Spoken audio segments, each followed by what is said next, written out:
I'm actually going to have you be seated as we go through our gospel. And I'm going to invite any children, anyone in kind of that Grace Place kids age, to come up and help me with this story. So you can be seated. We're gonna tell this gospel in just a little bit of a different way. I see some of you guys back there, and don't worry, I've got like special bribes and snacks for you to come on up. We have a wonderful story, and I think I need a little help telling this story. Yeah, come on up, guys. So, in this story, there are a few characters, and don't worry, everybody's going to be able to be something here. But there is a father and a younger son. Does anyone want to be a father or a younger son? You want to be one? You want to be the father? You want to be the younger son? All right, stand up. I've got some outfits so we remember who you are here. All right. Younger son. There you go. That's the younger son. Yeah, come on up. Have a seat. And father, we're going to give you your fancy headdress here. There you are. All right, we're almost there. All right, can you see? Yeah. Okay, we're good. So we have a father and a younger son. Yeah, have a seat anywhere you want here. We have some more characters coming up in just a minute. But let's start with the beginning of this story. You see, this is a story that Jesus is going to tell. And when Jesus was about to tell this story, all the tax collectors and all the sinners were coming up to listen to Jesus. And all the Pharisees and scribes, they were grumbling and saying, "This fellow welcomes sinners and eats with them." So Jesus told them this parable. All right, father and son, stand up. There was a man who had 2 sons. How many sons do you have? Oh, we just got one. Can I get one more son? You want to be the son? Okay, stand up. You're going to be the older son. Let's see. Oh, I need this guy right here. Here's our older son hat. And the important thing about the older son hat is it has a beard. That way you know you're older. There you go. Okay. 2 sons, a younger son and an older son. The younger son one day said to the father, "Father, give me the share of the property that will belong to me." So you know what you want? You want the money. Do we have some money for him? Can I get the money out of there? Excuse me. Oh, here's the money. Lots of money. Okay. Father, that's your money. Do you think you should give that to your younger son? No, but too bad. You're going to do it anyway. So the father divided the property between them and gave the younger son all that was his. Go ahead and give that to him. Now, a few days later, the younger son gathered all that he had and traveled off to a distant country. We're going to go over here, younger son. You're going to go and party in a distant country. Now there, he squandered all that he had. Can I borrow this? He squandered all his property in dissolute living. I've got some dissolute living for you. Can you put this on? Yeah, be careful. It's pointy. There we go. You're having a party. You're going to squander all your property. Can you give all your money away like you're having a big good time? Give it away. Give it all away. Anybody who wants it. Doesn't matter who. There you go. Oh, yeah, that's some dissolute living. Okay, have you spent all your money yet? When he had spent everything, a severe famine took place throughout that country, and he began to be in need. Do you have any money to buy food? Do you have any food? Are you feeling kind of hungry? It's tough times. He began to be in need. So he went and he hired himself out to one of the citizens of that country who sent him to feed his pigs. We got some pigs over there, right? Can you hold up my pigs? A couple more of you can be pigs too. There we go. Hold up the pigs. All right.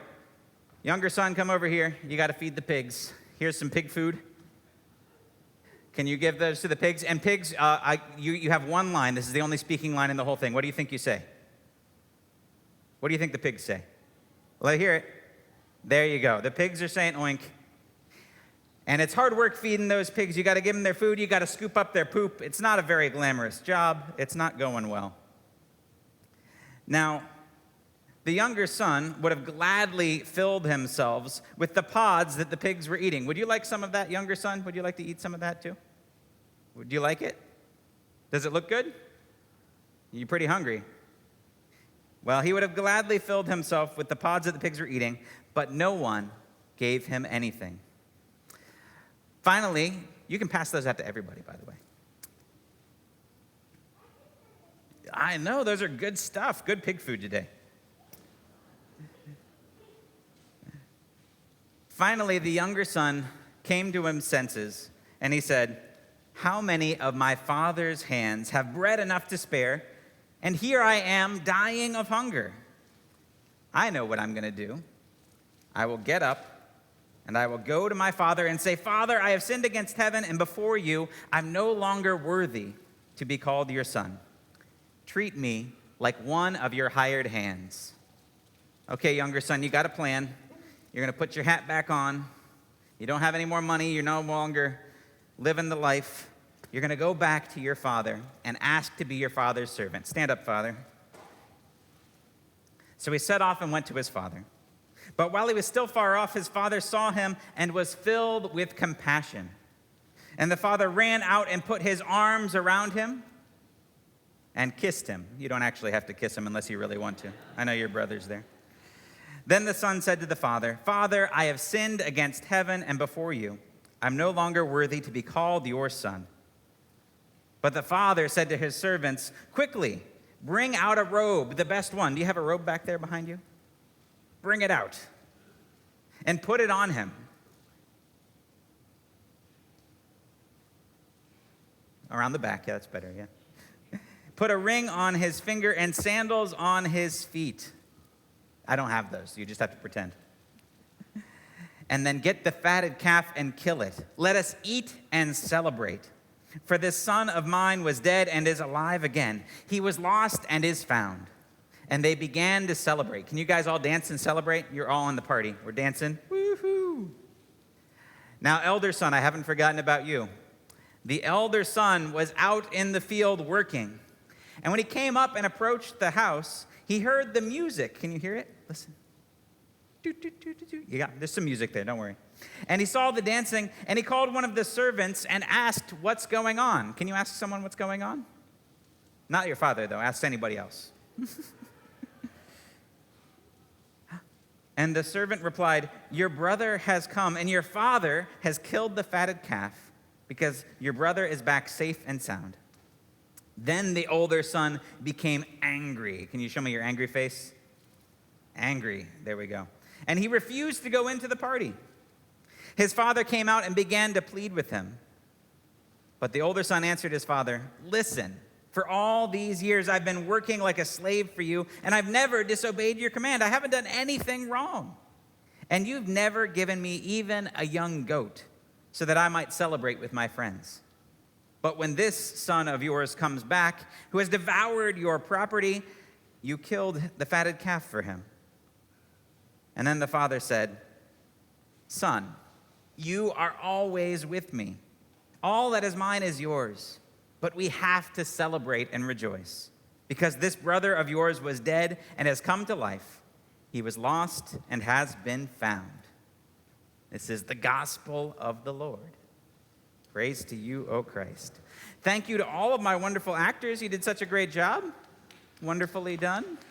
You can go have a seat. Good job. And you can take gummies with you. Yeah. Those are yours. You can put the pig back in the thing.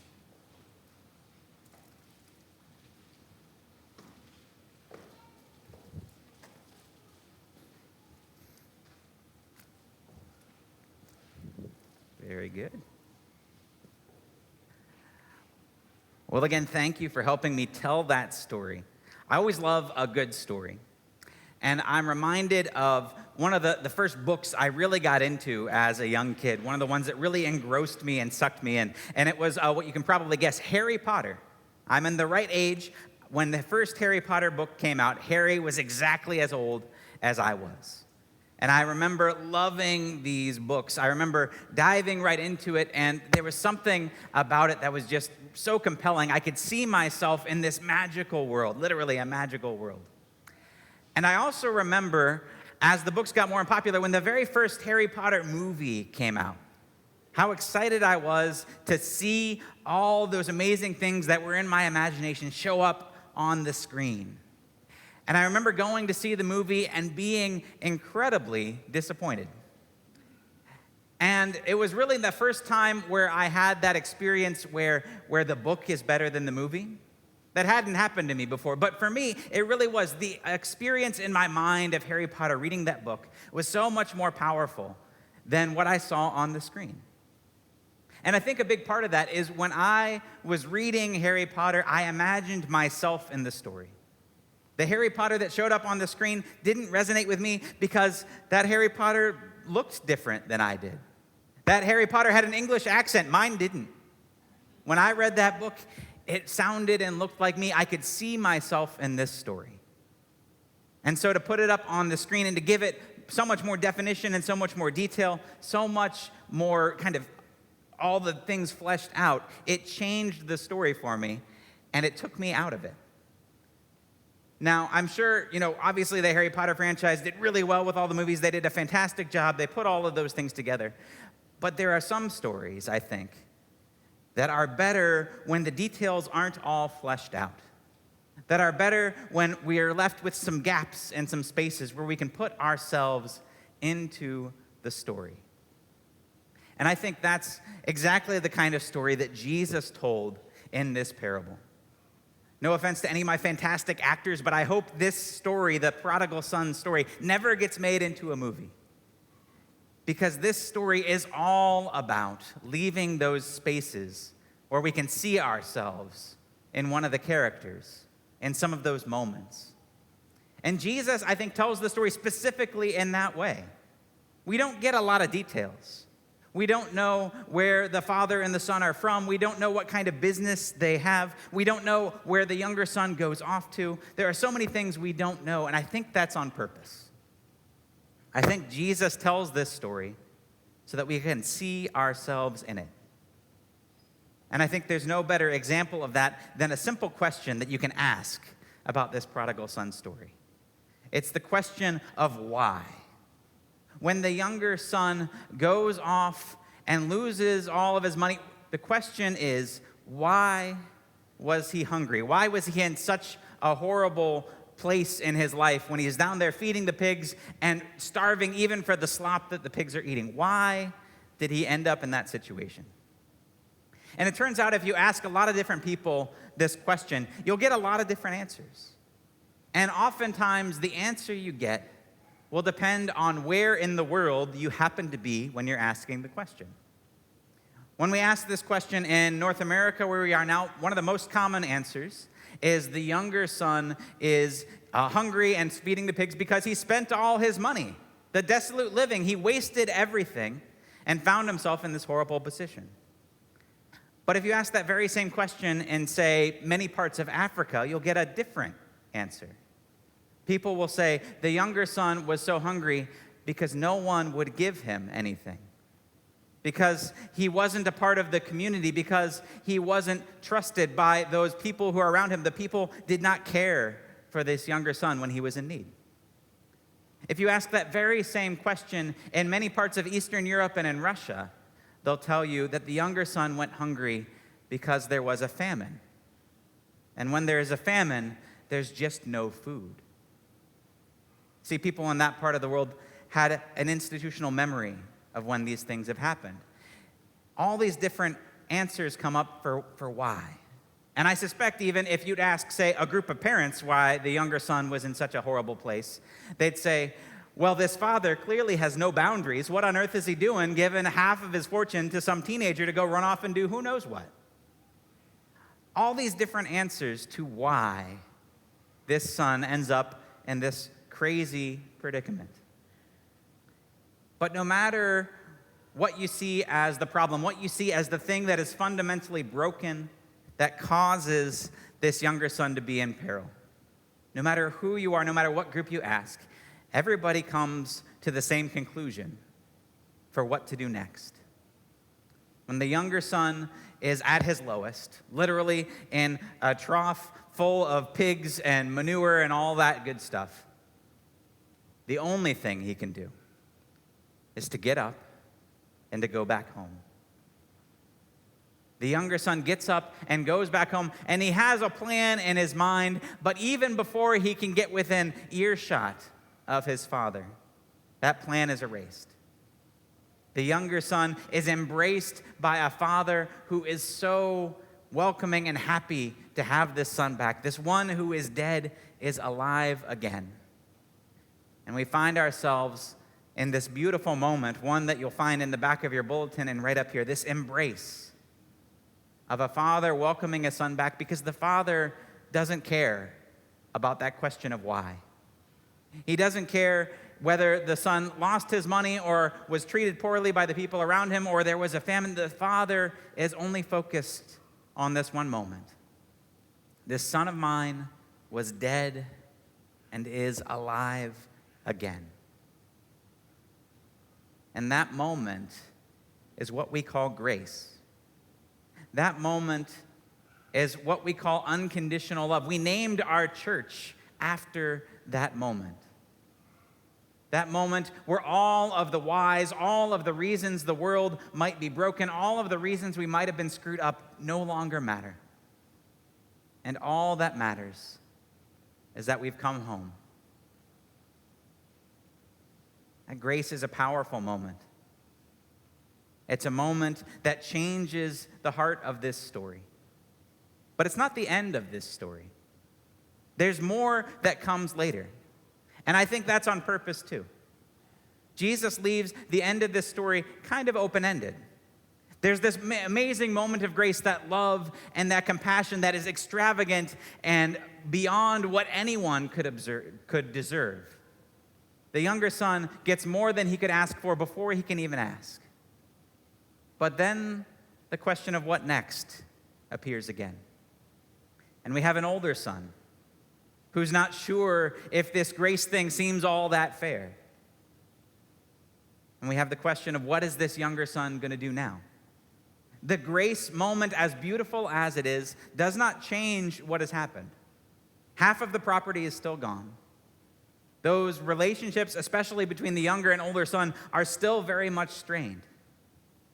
It's not clear what the next steps are going to be. But that moment of grace gives those next steps a chance. Without that moment of grace, that younger son is lost and gone forever. But grace gives a second chance. Grace gives that younger son a chance to make amends, to make right what has gone wrong. That perhaps is the most important part of grace. Not just that moment where God brings us in and welcomes us no matter what has happened, but that question that comes out of grace. When we've been forgiven, when we've been welcomed home, when all of those whys for the reasons that things have gone wrong in our lives or things have been broken, when all of that is washed away, what do we do next? What is our response? How do we go out to live in the world the way God has called us to? Those aren't easy questions. And Jesus, once again, leaves this one open-ended. Jesus doesn't ever tell us what happens with the younger and older son, whether they develop their relationship again, whether the younger son becomes a hardworking member of his family or not. None of that is known,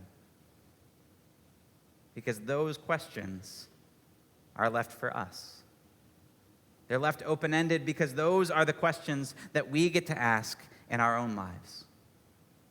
When we look out at a world that has been broken in so many ways, through war, through disease, through tensions within families, through tensions across political lines, through any host of problems that we can look out and see in our world, we can find ourselves struggling and asking the why questions. Why is the world like this? Why are my family members so crazy on Facebook? Why can't my kids just get along? But God is calling us to move away from those why questions, to celebrate that grace that comes to each and every one of us, and to tackle that next question. What is God calling us to do right here and right now? It's open-ended. So let's see. Amen.